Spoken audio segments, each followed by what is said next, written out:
Hi hello నమస్తే. 2 పాయింట్లు మాట్లాడదాం అనుకుంటున్నాను. ఒకటి, చంద్రబాబు నాయుడు గారి ప్రభుత్వం PD act on social media అనేది ఏదో ఒక ప్రపోజల్ గవర్నర్కి పంపించింది. గవర్నర్ ఓకే అంటే మరి ఆ యాక్ట్ వచ్చేసిద్ది అని చెప్పి ఇది ఒక పీడీ యాక్ట్ ఈటీవీ భారత్లో రాసినటువంటి ఒక ఆర్టికల్ చదివాను. పీడీ యాక్ట్ ప్లస్ హైకోర్టులో రీసెంట్గా ఆంధ్రప్రదేశ్ హైకోర్టు కూడా కొద్దిగా స్టేట్మెంట్ చేసింది. ఏంటంటే, మీరు ఇట్లా బూతులు తిట్టే వాళ్ళని, అబ్యూజివ్ కామెంట్స్ చేసేవాడిని, ప్రభుత్వం మీద విమర్శలు చేయటం వేరు,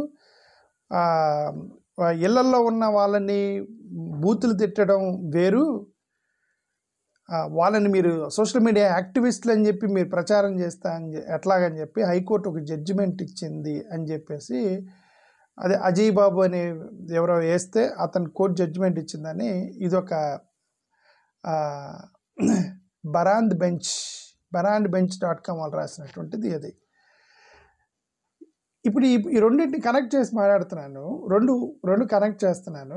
ఇది కోర్టు జడ్జిమెంటు, అది చంద్రబాబు నాయుడు గారి యాక్టివిటీ. ఈ రెండింటిలో కూడా we are welcoming 100%. We welcome any activities, any acts, any directions you take within the state to protect the human dignity. 100% will welcome.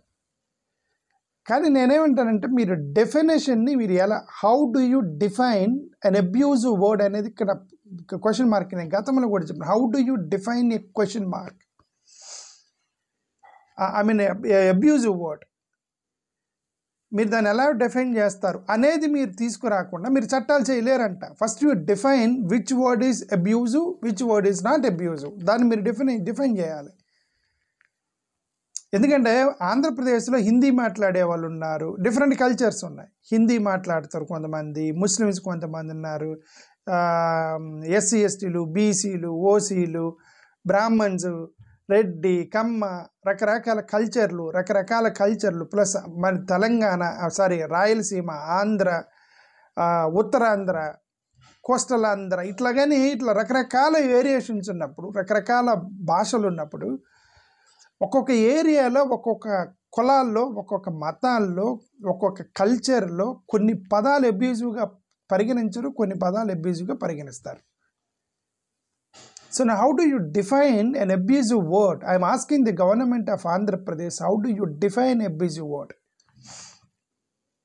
That's what I am asking the government. అవి definition రాయకుండా మీరు చట్టం ఎలా చేస్తారంట. ఇప్పుడు ఎవరో అన్నట్టుగా నాకు బాగా గుర్తు, నీ అమ్మ మొగుడు తీసుకొచ్చి, నీ అమ్మ మొగుడిదా ఈ ఆస్తి అన్నారు. ఎవరో నీ అమ్మ మొగుడిదా ఆస్తి అన్నారనుకోండి. Sir, I think Jaganmohan Reddy గారిని నీ అబ్బ సొత్తా లేకపోతే ఏదో అన్నట్టున్నారు. సాక్షాత్ చంద్రబాబు నాయుడు గారు, మరి లోకేష్ గారు, ఇద్దరిలో ఎవరో ఒకరు.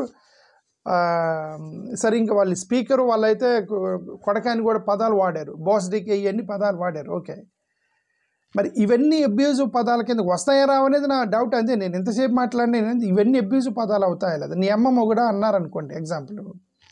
మీ నాన్న ఆస్తి అనుకున్నావా అనేది కామన్ పదం. యు ఆర్ ఇన్వాల్వింగ్ యువర్ ఆస్తి. ఎందుకంటే నాన్న దగ్గర నుంచి కొడుకు ఆస్తి వచ్చేది కాబట్టి మీ నాన్న దగ్గర నుంచి వచ్చిన ఆస్తి అనుకున్నావా అన్నది వేరు. నీ అమ్మ మొగుడిదా అంటే అర్థం ఏంటి? అక్కడ నువ్వు అమ్మని ఇన్వాల్వ్ చేస్తున్నావంటే that is an abusive word, intentionally bringing mother in to the situation. అవును కదా, bringing mother intentionally in to the situation కదా. మీ నాన్న అని డైరెక్ట్గా అనవచ్చు కదా, నీ అమ్మ మొగుడా అంటే అర్థం రైట్, మదర్ని తీసుకువస్తున్నారు అంటే అర్థం బూతే అది. మరి దీన్ని చాలామంది రాజకీయ నాయకులు ఇదేమన్నా నీ అమ్మ మొగుడు అనుకున్నారా, నీ అబ్బ సొత్తా. ఇదేంటంటే సాక్షాత్తు ఒక ఎంపీ ప్రస్తుతం ఉన్న మినిస్టరే నా కొడక అన్నాడు ముఖ్యమంత్రి జగన్మోహన్ రెడ్డి గారిని.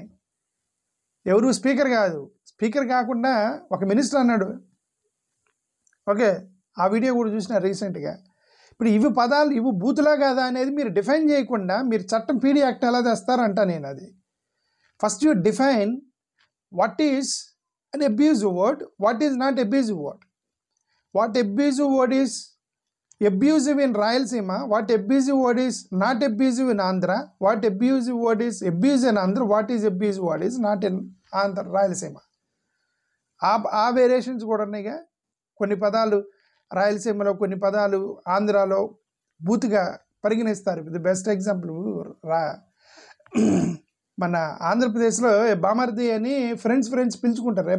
బామర్ది అని పిలుచుకుంటుంటారా కామన్గా, రైట్? ఏంద్ర బామర్ది బాగున్నావా అని ఫ్రెండ్స్, క్లాస్మేట్స్ మాట్లాడుకుంటారు. క్లాస్మేట్స్, ఫ్రెండ్స్ బామర్ది అని పిలుచుకుంటారు. ఒకసారి నేను ఇదే పదం తెలంగాణలో వాడా, నాకు తెలియక. ఫ్రెండ్ని, కొలీగ్ని, ఏం బామర్ది బాగున్నావంటే కోపం వచ్చింది దానికి. ఏం బామర్ది అంటే నా చెల్లెలు భర్త అని అర్థము, నువ్వెవడు నన్ను బామర్ది అంటానికి అన్నాడు. నాకు కల్చరల్ డీవియేషన్, కల్చరల్ వేరియేషన్, ఈ కల్చరల్ డీవియేషన్స్ని, కల్చరల్ వేరియేషన్స్ని మీరు ఏ పదానికి అట్టవుతారు, ఏ పదానికి అట్టవరు అనేది మీరు డిఫైన్ చేయకుండా పీడీ యాక్ట్ తీసుకొని వస్తే కొన్ని వందల మంది అమాయకుల్ని మీరు బలి చేసి చట్టాలు వేసి లోపల తీసుకెళ్ళి కుమ్మేస్తారు మీరు. This not so easy. మీకు ఎమోషన్స్ వచ్చాయి కాబట్టి మీకు వెంటనే మిమ్మల్ని తిట్టని చెప్పారు, మీ ప్రభుత్వం ఉంది కాబట్టి టకటక్క మేము పీడీ యాక్ట్ వేసేసి కనపడ్డ ఉన్నల్లా తీసుకెళ్ళి మేము కొడతాము అనే ముందు చెయ్యండి. We are saying that we welcome any good thing that anything that will happen good to the people, we will welcome. But do it very carefully. Study well, study the languages, study the differences, cultural differences. ఇది నువ్వు PD act తెచ్చావు, నువ్వు సమాజంలో okay బూతులు ఎవరో పబ్లిక్లోకి వచ్చి WhatsApp గ్రూప్లో ఒక పొలిటీషియన్ని వాళ్ళ అమ్మని తిట్టాడు అనుకోండి, పీడీ యాక్ట్ కింద వేస్తున్నావు. మరి పొలాల దగ్గర తిట్టుకునే వాళ్ళు వేసిన దగ్గర నుంచి అమ్మలెక్కలు తిట్టుకుంటున్నారు, వాడు కూడా పెట్టేస్తే ఆడిని కూడా నువ్వు పీడీ యాక్ట్ కిందకి తెస్తావాలి. అది ఇప్పుడు పొలాల్లో గేదెలు కాసుకునే వాళ్ళు ఉన్నారు, పొలాల్లో కూలి పని చేసుకునే వాళ్ళు ఉన్నారు, లేచిన దగ్గర నుంచి అవే బూతులు. ఇప్పుడు వాళ్ళందరిని అరెస్ట్ చేసుకుంటూ పోతే మీకు జైలు సరిపోవు. ఇప్పుడు నేను అడిగేది ఎందుకు, ఒక రాజకీయ నాయకుడిని అమలెక్కలు తిడితే బూతులు కానప్పుడు అది పల్లెటూరులో కూడా బూతే కదా, పల్లెటూరులో కూడా క్రైమే కదా. Crime is crime for everybody in Andhra Pradesh, right? మరి పీడీ యాక్ట్ అక్కడ కూడా పెడతారా? ఇవన్నీ కూడా చాలా వేరియేషన్స్ ఉన్నాయి. ఇవన్నీ బాగా స్టడీ చేసి ప్రతిపక్షాలతో చర్చించి, మీరే అంటున్నారు కదా మాకు చెప్పకుండా జగన్మోహన్ రెడ్డి చాలా చట్టాలు చేశాడని, మీరు దాన్ని అసెంబ్లీలో చర్చించకుండా ఈ పీడీ యాక్ట్ అనే దాన్ని మీరు మోడిఫికేషన్ చేసి మీరు గవర్నర్కి ఎలా పంపించారు అనేది నా డౌట్. నేను అది చదివారు, అప్పుడే గవర్నర్ కూడా పంపించారు దీన్ని పీడీ యాక్ట్ మీద చేసి. ఆ పదాలని వాళ్ళు డిఫైన్ చేయకుండా మరి అలా పీడీ యాక్ట్ పెడతారు. ఇప్పుడు రేపు పొద్దున పీడీ యాక్ట్ పేరు మీద పెట్టేసి పొరపాటున ఎవడన్నా తిడుతూ పొరపాటున ఎవడన్నా నోరు జారినని కూడా తీసుకెళ్ళి లోపలేస్తారు కదా, ఏది సోషల్ మీడియాలో అక్కడ ఇక్కడ. మరి ప్రైవేట్లో తిడితే ఓకేనా? ఒకవేళ భార్యని బూతులు తిట్టాడు భర్త, అది పీడీ యాక్ట్ కిందకి రాదా అనేది నా డౌటే అడుగుతున్నా. ఇప్పుడు ఈ చట్టం చేసిన వాళ్ళని అడుగుతున్నా. ఇద్దరు ఫ్రెండ్స్ తనుకుంటూ వాడు ఎమ్మెల్యేలు వీళ్ళు ఎమ్మెల్యే తిట్టి అది పీడీ యాక్ట్ కిందకి వచ్చిద్దా రాదా? ఇవన్నీ కూడా మీరు please define please define first before you make the act. Define the terminology before you make the act. That is my request to the government. Thank you.